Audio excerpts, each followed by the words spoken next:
Ich sage nur World Trade Center 7. Wer der Nacht zur Tagesordnung übergeht und nicht erkennt, dass die Presse komplett versagt hat, weil sie nicht die richtigen Fragen stellt, bei dem stimmt irgendwas nicht.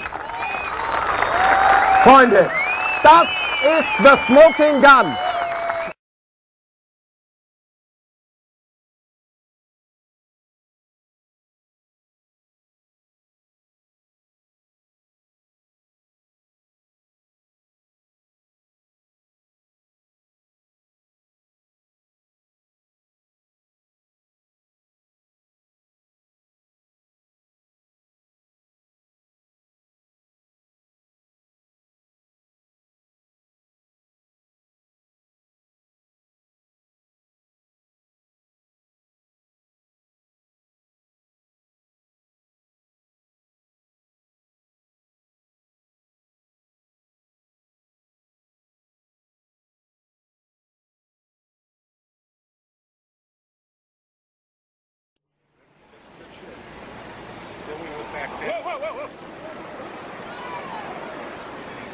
This is extremely misleading because it only shows the end part of the collapse. The video is actually much longer and shows the penthouse at the top left collapsing before the building does.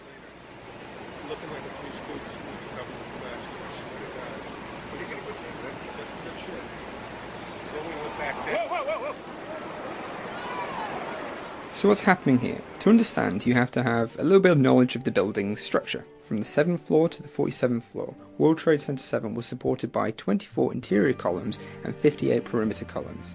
As you can see, the building was not symmetrical. 21 of the interior columns formed a rectangular building core. The remaining 3 interior columns, columns 79, 80 and 81, were particularly large as they had to support for the long floor spans on the east side of the building. Fire-induced thermal expansion of the floor system surrounding column 79 led to a collapse of floor 13. This triggered a cascade of floor failures all the way down to the much stronger 5th floor. This left column 79 unsupported, and therefore it buckled eastward and collapsed. The effects of this can clearly be seen in the video, as the east penthouse was directly above column 79. When it collapsed, so did the penthouse. And again, I have to stress the dishonesty of truthers for not showing this in the majority of their videos. The load of the building was then redistributed onto adjacent columns, which were also having to deal with debris falling on them.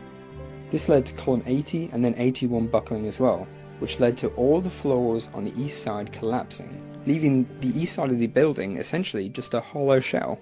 Failure of the interior columns then proceeded towards the west because of loss of lateral support and falling debris. And as the exterior columns were still standing, it funneled in all the debris down, accounting for the relatively neat pile of rubble at the end. With now essentially the whole of the core of the building falling, all you're left with is this outer shell of World Trade Center 7, which you can see. And the perimeter columns could no longer support its own weight, so it began to buckle between floors 7 and 14, and the entire building came down as one single unit.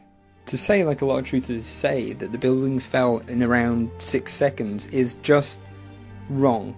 And they know it's wrong. But one thing they do say is, well, World Trade Center 7 fell at freefall. And did it?